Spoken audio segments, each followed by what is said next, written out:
For 12 years, the unidentified murder victim was known as Lavanda Doe, a name given to her by internet users due to the light purple sweater she was found in. Thanks to a new method and the diligent work of amateur investigators, her tragic fate was finally revealed. It all began on October 29, 2006, in the state of Texas. Two men had rented a shooting range near the town of Kilgore for target practice. Almost immediately, they were distracted by the strong smell of something burning. They decided to find the source. The men went beyond the fence, and one of them saw crushed grass, as if it were a recently used path leading into the woods. Someone had passed through here very recently, and the smell intensified at the edge of the forest. They followed the trail and entered the woods, where they discovered a large burned area with human remains. The first person to arrive at the scene of the discovery was Eddie Hope, a sergeant from the county sheriff's department. He observed that the body, which was blackened and covered in ash, lay face down on large logs. It was surrounded by burnt wood and branches. The face was scorched and completely unrecognizable. There was an empty gasoline canister nearby. Due to the condition of the body, identification was impossible. There were no specific clues that could help identify the victim. Someone had wanted the body to become part of a large bonfire and disappear forever. After photographs were taken at the crime scene, the remains were transported to the Center for Forensic Medicine, where a forensic expert took over. The body belonged to a young woman aged 17 to 25 years. Morphological features suggested she was of European descent. Her hair color was most likely reddish or light with a reddish tint, but it could have been light brown as well. A forensic odontologist examined the victim's teeth. They were free of cavities and fillings. Two baby teeth had not yet been replaced. The dental profile couldn't help with identification. Probably, due to her good dental condition, the young woman didn't have a dental record. Examination of the miraculously preserved clothing materials revealed that the girl was dressed in a pale purple sweater and jeans, with $40 in the back pocket. Shortly before her death, she had engaged in sexual activity. It was believed she died between 8:15 and 10 p.m. on October 28, the day before her discovery. She had been burned in the morning, shortly before she was found. Due to the condition of the remains, the exact cause of her death could not be determined. Police attempted to match the victim's DNA with DNA from semen in the database, but there were no matches. In most murder investigations, detectives communicate with the victim's relatives, friends, significant others, and so on. However, the police knew nothing about the girl, and consequently, nothing about her associates. While attempting to identify her through a dental chart or description of her appearance and clothing, the police made no headway. Sergeant Hope again turned to the Forensic Center to create a portrait of the girl with the help of a forensic anthropologist. Later, in addition to a drawing, a clay model was created. The results were shown in the news and published in daily newspapers. The portrait was widely distributed with the police contact number. Then, a call came into the police station. A woman named Ellen Tent, the mother of the missing 23-year-old Brandy Wells, got in touch with the authorities. She said the clay model resembled her missing daughter. Brandy Elon Wells was born on November 28, 1982. She was a cheerful and very sociable girl, raised in Tyler, Texas. Brandy sang in the choir and dreamed of becoming a country singer.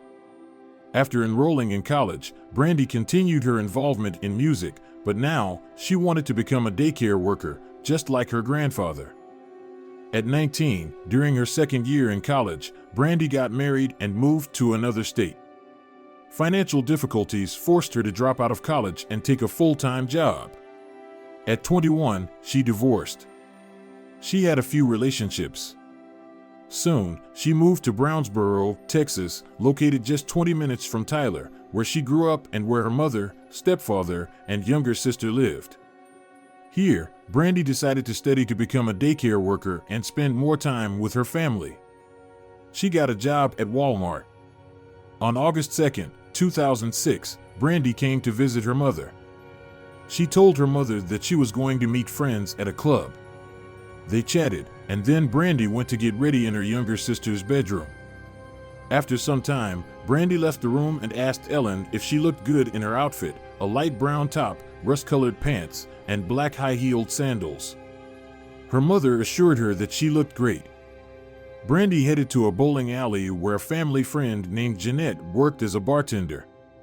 She had a drink at the bar and informed Jeanette during their conversation that she was heading to a club in Longview, Texas, which was 45 minutes away from Tyler.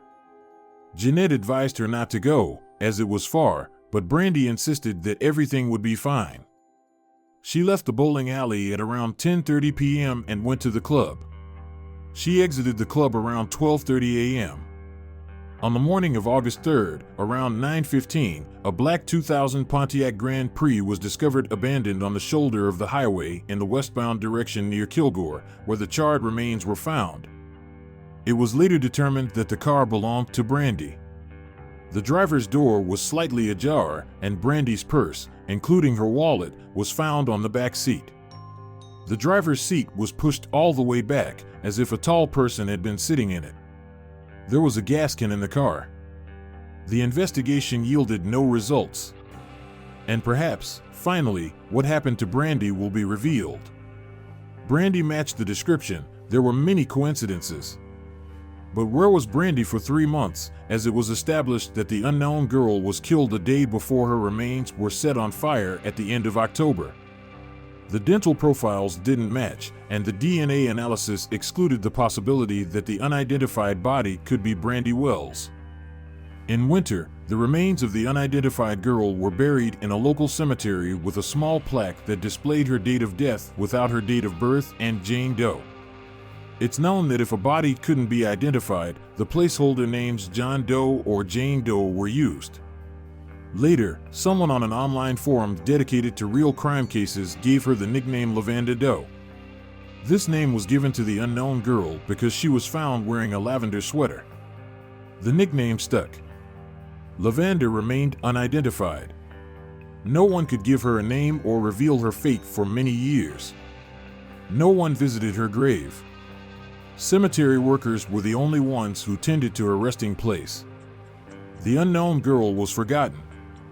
In 2014, Lavanda's body was exhumed. The National Missing and Unidentified Persons System created a 3D digital reconstruction of her skull using new 3D technology. The skull is scanned, and the resulting image is processed using computer software to create a digital edition of tissue layers based on the age, gender, and ethnic group of the deceased. 3D portraits in various versions were released to the media and the public. But this time, no one called. For more years passed. In a town called Kilgore, Texas, about 400 kilometers from where the body was found, one man was obsessed with the girl known as Lavanda Doe. This man was Kevin Lord. He used to be a software developer but was now selling t-shirts online. He had a deep interest in everything related to crime. In his free time, Kevin enjoyed looking for information on missing and unidentified victims. The mystery of Lavanda Doe fascinated him. Kevin Lord dreamt of finding out who she was and what had happened to her. He knew that Sergeant Hope was handling the investigation. Kevin called the sheriff's department and asked to speak to him. Spending a significant amount of time on the internet, Kevin knew something that wasn't widely known at the time. Kevin suggested a new approach to Sergeant Hope, one that had not been used by law enforcement before. All they needed from the police was Lavanda's biological material, which was still stored in the lab. Kevin decided to contact a little-known organization founded by Colleen Fitzpatrick and Margaret Press. Colleen Fitzpatrick, with a PhD in physics, had worked as a nuclear physicist at NASA and the U.S. Department of Defense. She was the founder of Identifidos, an organization that used Y chromosome testing to identify male killers and unsolved homicides. Margaret Press was a writer who had also had a career in computer programming but left the field in 2015. As a hobby, Margaret began exploring genetic genealogy back in 2007. After reading Sue Grafton's novel Q is for Corey about Jane Doe, the idea of using genetic genealogy to identify unidentified homicide victims came to Margaret. Colleen Fitzpatrick had been retired for about a year. She wanted to spend time with her daughter and grandchildren and not work anymore. Margaret, on the other hand, had no intention of stopping her work with genealogy after retiring. She wanted to help families of missing persons and establish relationships among unidentified individuals. Margaret called Colleen and shared her idea. In 2017, Colleen and Margaret established a nonprofit organization called the DNA DOE Project. They collected DNA from families with missing relatives. If the DNA of an unidentified person was uploaded to this database, it could help establish their identity and family connections. Additionally, when remains of an unknown person were found, the organization would retest the DNA and upload the results to the same database.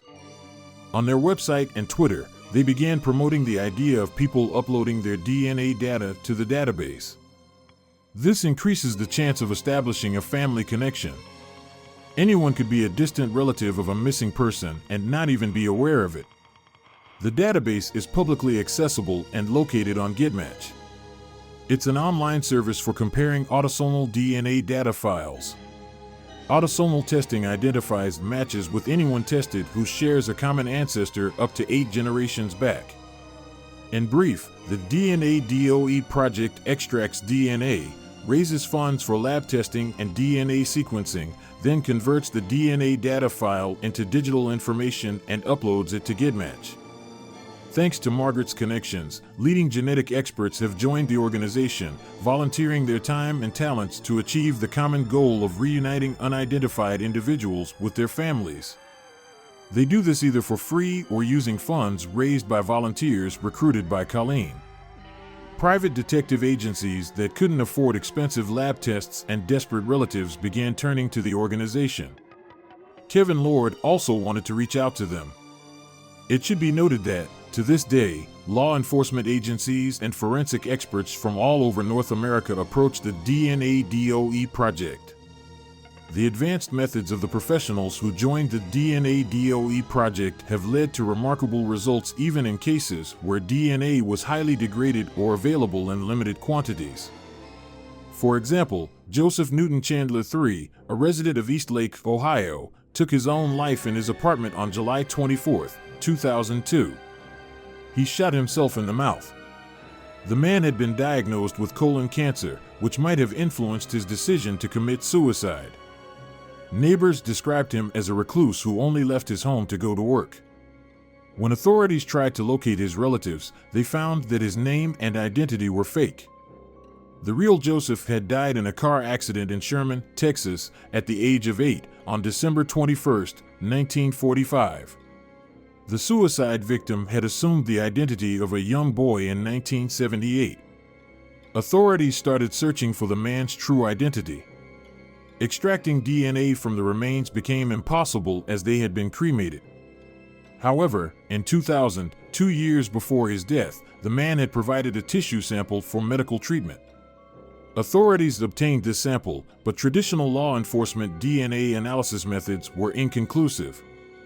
Many years later, the police turned to the DNA DOE project, where experts analyzed the severely degraded autosomal DNA of the biological sample preserved in paraffin for about 15 years. In June 2018, it was determined that Joseph Newton Chandler III was actually Robert Nichols, the son of Silas and Alpha Nichols from New Albany, Indiana. This identification was confirmed when Robert's son, Philip Nichols, voluntarily provided a DNA sample. The reasons that led Robert to assume another person's identity remain unknown. Kevin Lord more briefly but still convincingly explained to Sergeant Hope about the new opportunity. Sergeant Hope supported the idea. The latest portrait of Lavanda was posted on the DNA DOE project website. Margaret added a PayPal button to raise funds for the retest of Lavanda's DNA, required for GetMatch. Kevin Lord asked his so-called colleagues on websites to participate in this investigation and support it with monetary donations. They needed to collect $1,400 for the new DNA analysis of Lavanda Doe, and within just 4 days, the public fully financed the research. The summer of 2018 was scorching. On July 19th, 28-year-old Felicia Pearson disappeared without a trace. She was last seen with her new boyfriend, 41-year-old Joseph Burnett. They had just started dating, and the girl disappeared. The couple lived together in a cheap motel. During the interrogation, Joseph claimed that they were spending time together in their room, and then Felicia simply got up and left. His words sounded like a poorly thought-out lie. Felicia's mother told the police that her daughter had gone to the nearby woods several times with her new boyfriend. She mentioned that he liked to walk in the forest, and she kept him company, even though she hadn't shown interest in such activities before these relationships. The police decided to search the forest area that stretched between Longview and, once again, Kilgore. On July 24th, they found the girl's body. This time there was no doubt about the victim's identity. Likewise, there was no doubt about the prime suspect. Joseph was arrested. 2 detectives questioned him, and he confessed to the murder almost immediately. Joseph said that they had an argument, and he strangled his girlfriend. The renewed work on Lavanda's case and the fact that the body was also found in the forest made them question Joseph about the burnt girl from 12 years ago. Unexpectedly, the man said, "I did that."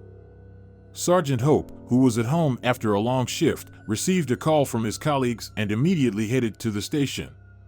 He sat in front of Joseph, who had his head down, staring at his hands. The criminal was ready to tell everything. Sergeant Hope would finally learn about Lavanda's last days. Lavanda Dow was walking in the Walmart parking lot. She was selling printed materials.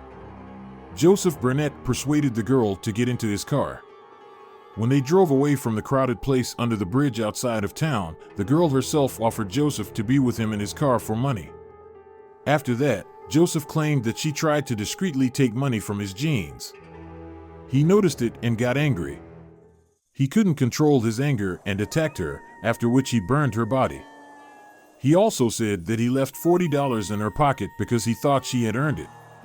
Other details were not published. For example, it's unknown where the body was for over 12 hours. It was most likely in the trunk. Burnett said the girl's name seemed to be Ashley, but he wasn't sure. Later, DNA will confirm that Joseph had sexual contact with Lavanda or Ashley. Meanwhile, diligent work was underway to identify Lavanda. The retested DNA was ready in October 2018. Using the GetMatch database, DNA DOE project experts found third and fourth cousins of Czech origin. Here, Kevin Lord and other internet users picked up the results. Using only social networks with marks of other family members, various posts, lists of friends, relatives, publicly available documents, including obituaries, internet sleuths, and 9 days, found a middle-aged woman in Texas living about 50 kilometers from where Lavanda Dow's body was found. She had moved there many years ago. Kevin Lord contacted Sergeant Hope and told him about the woman. He thought she might be Lavanda's mother. Sergeant Hope immediately went to see her. The woman who met him at the door was the only Hope, but she said she had no missing relatives. Kevin Lord was sure that such coincidences don't happen. Lavanda and this woman had the same Czech roots, the same distant relatives. She lived in the same place where Lavanda's body was found. She must have the key to solving this mystery, although she may not even suspect it. The woman agreed to upload her DNA to the database using DNA DOE. When her DNA was compared to Lavanda's, it turned out that one of the murdered girl's parents was her second cousin. When Kevin Lord and other enthusiasts started examining the new information, they found that 1 out of 27 people could be Lavanda's parent. One after another, they wove their threads of search, and many led nowhere. But Kevin Lord found something interesting. The woman from Texas had a second cousin she hadn't been in contact with. She lived outside the state, and her name was Robin. Her place of residence was unknown until 2006. And then she disappeared. At least her online trail was erased. It turned out that Robin was dead. She died at the age of 50 in September 2006, 1 month before Lavanda was killed. Online records and newspaper articles revealed some details about her. The woman was unstable, with many alcohol-related arrests and multiple relationships with different men. Lately, she had been behaving erratically. Dedicated volunteers spent countless hours, and they started searching again. Robin led them to another relative, who possibly was Lavanda's second cousin. They traced his number. Lieutenant Hope called him and asked if he had a female relative who went missing 12 years ago. He replied that he hadn't been in touch with that side of the family. He lived far away and vaguely remembered that he might have a second cousin who, as his family thought, had run away from home. He provided the contact information of a woman, the missing girl's stepsister, and said that she knew more. He corresponded with her a couple of times. The woman, after talking to Sergeant Hope, agreed to provide her DNA to DNA DOE. Kevin Lord, upon learning this information, found the supposed Lavanda on social media. Her face looked just like her last portrait, and now he was waiting for confirmation if it was really her. 1.5 months passed, and the results were received. It was the end of January 2019. Kevin Lord was sitting on the couch, watching a TV show, when the phone rang in his apartment. He learned it first. A woman named Amanda, who had provided her DNA, was Lavanda's half-sister on her father's side. Lavanda's real name was Dana Lynn Dodd. She was the same girl whose pictures Kevin had already found on the internet. Dana had a tough life. Unfortunately, she always seemed forgotten. Both her parents abandoned her when she was very young. Dana's father, Johnny Dodd, was an alcoholic with numerous alcohol-related arrests. Her mother, Robin, was also struggling with addiction, leading a chaotic lifestyle. Due to her challenging nature, the girl bounced from one caregiver to another. For a while, she lived with her stepmother in Arizona. As a teenager, Dana moved to Florida, where she never had any contact with her relatives. She was always alone in the world. At that time, Amanda was 23 years old, married, and had a child. She found her half-sister Dana, who had no idea she had a sister. Amanda offered her to live with them. According to her recollections, her younger half-sister arrived with just one backpack containing all her belongings. Dana was thrilled to be a part of a family. She told Amanda she really liked a normal life. But by then, Dana had become addicted to hard drugs and alcohol. Amanda's concerns were unbearable for her. She could yell at Amanda, and it was hard for her to control herself and her emotions. Constant quarrels forced her to leave with her boyfriend in an unknown direction in 2000. She broke up with her boyfriend, had a falling out with her only friend who gave up drugs because of her pregnancy, and was left alone once again. Dana moved from state to state, entering a dark world. Sergeant Hope believed that she had become a victim of forced labor exploitation. Such people are often thousands of miles away from home, making it difficult for their families to get information about their whereabouts. They frequently move around. Their job is to go from door to door, from person to person, trying to sell subscriptions to printed materials, books, or magazines, as well as products from them. Many of them are addicted to drugs. They are provided with food and given their dose. These individuals work a lot, and if they don't meet their quota, they may not get fed. The unfortunate ones can be subjected to intimidation and humiliation. They are often made to believe they are in debt, and they could spend months trying to work off a non-existent debt. These people live in the cheapest motels and are often subjected to rape and beatings. They feel trapped. Dana was 18 years old when she became a victim of this kind of exploitation. Life had always been cruel to her. Perhaps she even thought this was her only chance to survive on the streets. She was under physical and psychological control, and she was promised a better life. Dana encountered her fate in the Walmart parking lot, trying to sell a magazine to Joseph Burnett. He claimed that she willingly got into his car, and he took her under the bridge where they had consensual sex. There, she took money from him. He saw it and strangled her. It's impossible to verify if that's what truly happened. Dana was 21 years old when Burnett abducted and killed her. Sergeant Hope got in touch with the leading internet activists, including Kevin Lord, Lori Gaff, and Missy Koski, of course. Sergeant Hope proposed that they go to the girl's grave. They all met in person for the first time. They had worked together so much but had never seen each other face to face, only communicating remotely. The activists bought lavender flowers, but there were already many flowers at the cemetery around Dana's grave. Thanks to these people, the girl was remembered, and now her name and her difficult story were known. Strangers came to pay their respects. Joseph Burnett pleaded guilty to both murders and was sentenced to 50 years in prison for each. His connection to Brandy Wells' disappearance was never established. Nothing is known about Brandy's fate to this day. Kevin Lord became a licensed private investigator. He continues to restore lost identities to victims. A monument with the name Dana Lynn Dodd was erected at the cemetery where yet another Jane Doe was buried.